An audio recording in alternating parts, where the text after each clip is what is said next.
बिस्मिल्लाहिर्रहमानिर्रहीम। First year. आज हम चैप्टर 12 इलेक्ट्रोमैग्नेटिज्म स्टार्ट करेंगे। हमारा पहला टॉपिक है मैग्नेटिक फील्ड्स।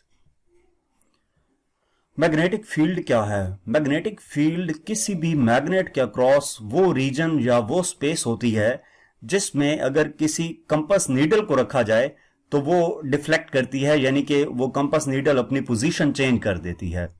या उस मैग्नेट के अक्रॉस ऐसा रीजन या ऐसी स्पेस जिसमें किसी और मैग्नेट को लाया जाए तो ये मैग्नेट उस मैग्नेट के ऊपर फोर्स अप्लाई करता है, तो इसको हम क्या नाम देते हैं? मैग्नेटिक फील्ड का नाम देते हैं। उस रीजन, उस स्पेस को मैग्नेटिक फील्ड का नाम देते हैं। जैसा कि आपको ये डायग्राम में नजर आ रहा है कि ये एक बार मैग्नेट है, इसका नॉर्थ पोल है और ये इसका साउथ पोल है। इसके अक्रॉस मैग्नेटिक फील्ड लाइंस को लाइंस की मदद से शो किया गया है। इमेजिनरी लाइंस होती हैं, ये हमें नजर नहीं आती। ये जो इमेजिनरी लाइंस हैं, इन लाइंस की अगर किसी और मैग्नेट को या कंपास नीडल को लाया जाए तो वो क्या करता है? डिफ्लेक्ट करता है, अपनी पोजीशन चेंज कर लेता है, या मैग्नेट के ऊपर फोर्स ऑफ अट्रैक्शन या रिपल्जन अप्लाई होती है।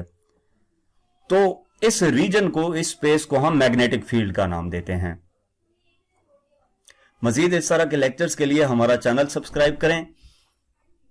अब मैग्नेटिक फील्ड वो रीजन होगा जहां पे एक मैग्नेट दूसरे मैग्नेट के ऊपर फोर्स अप्लाई करके उसको अट्रैक्ट या रिपेल करेगा। और इस केस में इवन के वो मैग्नेट इन कांटेक्ट ना भी हो तब भी वो फोर्स अप्लाई हो रही होती है। ये मैग्नेटिक फील्ड सिर्फ मैग्नेट की वजह से नहीं होती।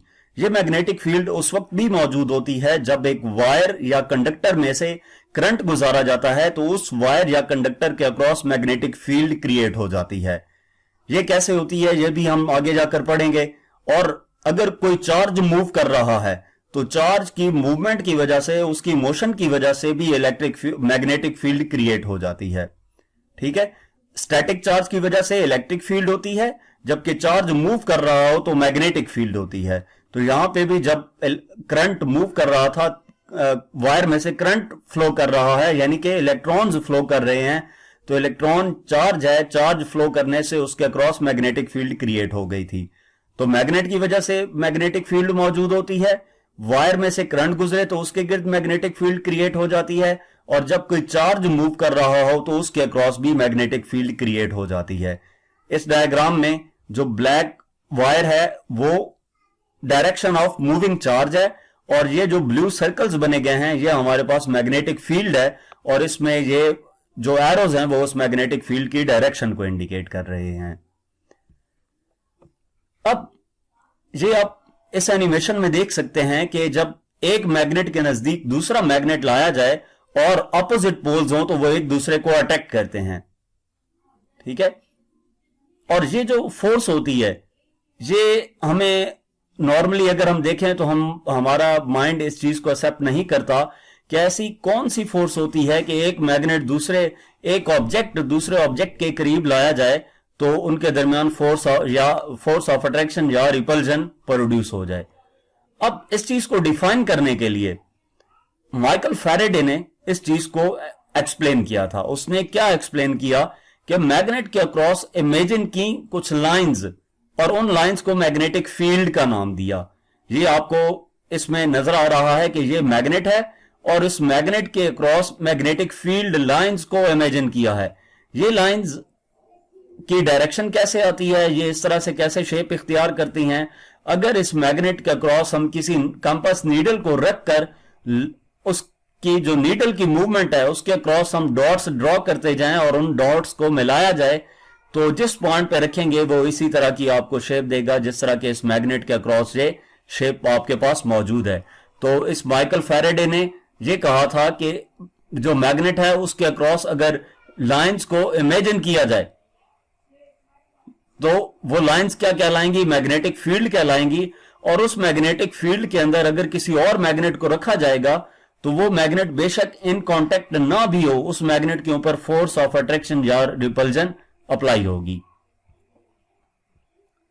अब हम इस प्रोसेस को इजीली देख सकते हैं।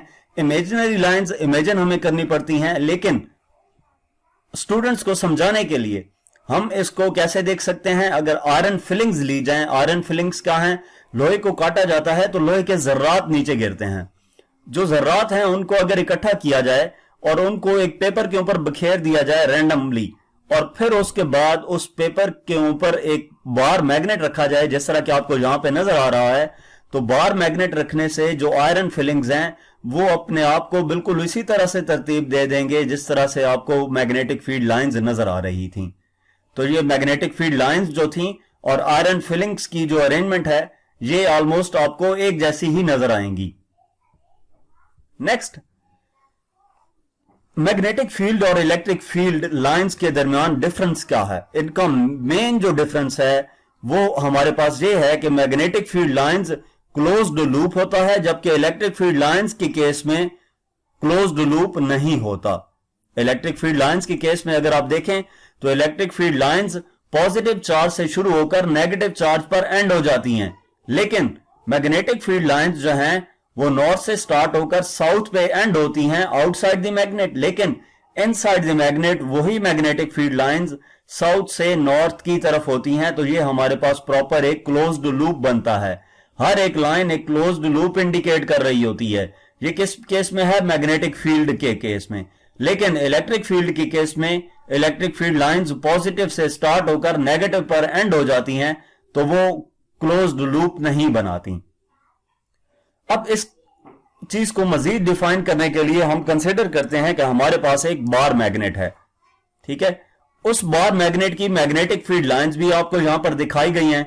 उस बार मैग्नेट को अगर तोड़ दिया जाए, दो हिस्सों में डिवाइड कर दिया जाए, तो हर हिस्से का एक साउथ और एक नॉर्थ पोल ऑटोमेटिकली बन जाता है। कहने का मतलब यह है कि मोनोपोल मैग्नेट एग्जिस्ट ही नहीं करता, यानी कि ऐसा मैग्नेट जिसका सिंगल पोल हो, साउथ पोल हो या नॉर्थ पोल हो, ऐसा मैग्नेट एग्जिस्ट ही नहीं करता। मैग्नेट कौन सा एग्जिस्ट करता है? जिसके दोनों पोल्स होंगे। अगर आप किसी मैग्नेट को तोड़ भी दें तो हर हिस्से के दो पोल्स बन जाएंगे, एक को साउथ पोल कहेंगे और दूसरे को नॉर्थ पोल कहेंगे, और उनमें से हर एक हिस्से की अपनी अलग मैग्नेटिक फील्ड लाइंस होंगी। अब इसके बाद प्रॉपर्टीज की बात करते हैं। मैग्नेटिक फील्ड लाइंस की प्रॉपर्टीज क्या हैं? सबसे पहली प्रॉपर्टी क्या है कि magnetic field has both magnitude and direction and is a vector quantity. Magnetic field क्या है? उसकी मैग्नीट्यूड भी होता है, मैग्नेटिक फील्ड के लिए मैग्नीट्यूड भी होता है, और इसके लिए डायरेक्शन भी चाहिए होती है, और ये एक वेक्टर क्वांटिटी है। मैग्नेटिक फील्ड के लिए मैग्नीट्यूड और डायरेक्शन दोनों की जरूरत होती है, और मैग्नेटिक फील्ड क्या है? एक वेक्टर क्वांटिटी है। उसके बाद दूसरे पॉइंट की बात की जाए तो दूसरा क्या है? Magnetic field lines never cross each other. Magnetic field lines आपको ये नजर आ रही हैं, ये एक दूसरे को किसी भी पॉइंट पे क्रॉस नहीं करती।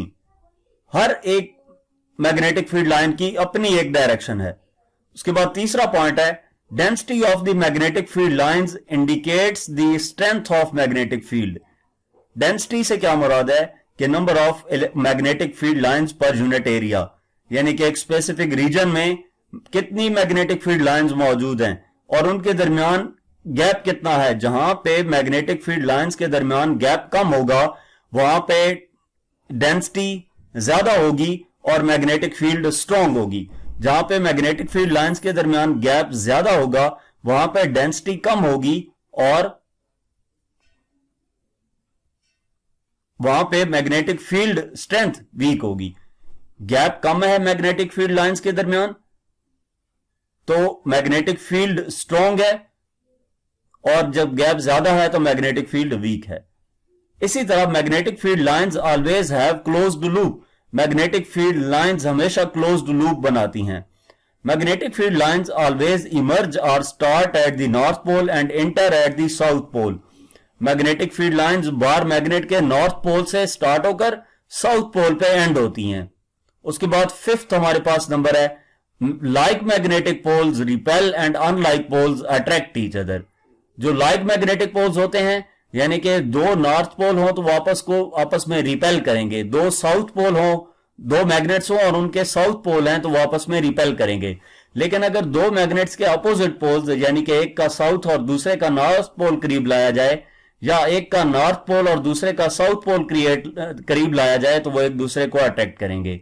सिंपली हम इसको क्या लिख सकते हैं कि unlike poles attract each other and like poles repel each other. इसके बाद हम बात करते हैं magnetic field due to current in a long straight wire, यानी कि जब किसी लॉन्ग स्ट्रेट वायर में से करंट गुजरता है तो उसके अक्रॉस मैग्नेटिक फील्ड क्रिएट हो जाती हैं।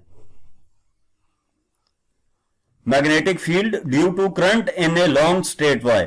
Professor Hans Oersted first described the magnetic field due to current in a wire in 1820। Professor Hans Oersted ने पहली बार डिस्क्राइब किया था मैग्नेटिक फील्ड का फेनोमेना कि जब किसी वायर में से करंट गुजारा जाता है तो उसके अक्रॉस मैग्नेटिक फील्ड्स क्रिएट हो जाती हैं, और ये जो फेनोमेना था ये 1820 में उसने डिफाइन किया। अब उसके लिए अगर हम एक एक्सपेरिमेंट टाइप देखें कि एक कार्डबोर्ड लें और उसमें से एक कंडक्टर को गुजारें और उस कंडक्टर को एक पोटेंशियल डिफरेंस अप्लाई कर दें जिसकी वजह से उस कंडक्टर में से करंट फ्लो करेगा, तो जब उस कंडक्टर में से करंट फ्लो करेगा तो उसके across magnetic field lines create हो जाएंगी। इन मैग्नेटिक फील्ड लाइंस को हम कैसे डिटेक्ट कर सकते हैं? अगर हम कंपास नीडल रखें इस वायर के नजदीक तो यहां पे कंपास नीडल अपनी नीडल को डिफ्लेक्शन शो करेगा, और जो नीडल की डिफ्लेक्शन है अगर उसके पॉइंट्स बना दिए जाएं और उन पॉइंट्स को हम ज्वाइन करें तो वह हमारे पास सर्कुलर फॉर्म बनेगी। यानी कि जब किसी वायर में से करंट गुजरता है तो उसके अक्रॉस जो मैग्नेटिक फील्ड लाइंस होती हैं वो सर्कुलर फॉर्म में होती हैं। अब इन मैग्नेटिक फील्ड लाइंस की डायरेक्शन भी आपको शो की गई है। करंट अपवर्ड है तो मैग्नेटिक फील्ड लाइंस की डायरेक्शन भी शो की गई है। ये डायरेक्शन कैसे फाइंड की जा सकती है? उसके लिए राइट हैंड रूल है। तो राइट हैंड रूल की मदद से किसी वायर में से जब करंट फ्लो कर रहा हो तो उसके इर्द गिर्द मैग्नेटिक फील्ड लाइंस को मैग्नेटिक फील्ड लाइंस की डायरेक्शन को फाइंड करने के लिए राइट हैंड रूल यूज किया जा सकता है। तो अब हम बात करते हैं राइट हैंड रूल की। जब किसी वायर में से करंट गुजर रहा हो तो उसको हम राइट हैंड में ग्रिप करें, थंब इंडिकेट करें करंट की डायरेक्शन में, तो कर्ली फिंगर्स इंडिकेट करेंगी मैग्नेटिक फील्ड लाइंस को। आप ये देख सकते हैं कि ये वायर में करंट अपवर्ड था तो curly fingers magnetic field lines को इंडिकेट कर रही थी। मैग्नेटिक फील्ड लाइंस इस डायरेक्शन में है, एंटी क्लॉकवाइज हैं। करंट अपवर्ड है तो एंटी क्लॉकवाइज होंगी, और जब करंट डाउनवर्ड होगा तो उस केस में आप अप्लाई करेंगे राइट हैंड रूल तो मैग्नेटिक फील्ड लाइंस क्लॉकवाइज हो जाएंगी। यानी कि आप करंट की डायरेक्शन अपवर्ड होगी तो magnetic field lines anti clockwise, और जब करंट की डायरेक्शन डाउनवर्ड हो जाएगी तो मैग्नेटिक फील्ड लाइंस क्लॉकवाइज हो जाएंगी। इसको आप यहां पे भी देख सकते हैं, यहां पे भी यही अप्लाई किया गया है कि करंट की डायरेक्शन अपवर्ड है तो राइट हैंड रूल की मदद से मैग्नेटिक फील्ड लाइंस की डायरेक्शन शो की गई है। यहां तक हमारा आज का टॉपिक था। नेक्स्ट टॉपिक देखने के लिए आप हमारा YouTube चैनल विजिट करें। इसके अलावा आप अगर कोई भी टॉपिक या एक्सरसाइज का सोल्यूशन देखना चाहते हैं तो हमारे चैनल विजिट करें। इसके अलावा आपको हमारे चैनल पर पास्ट पेपर्स और प्रैक्टिकल बेस्ड असेसमेंट की वीडियोस भी मिलेंगी। Thank you.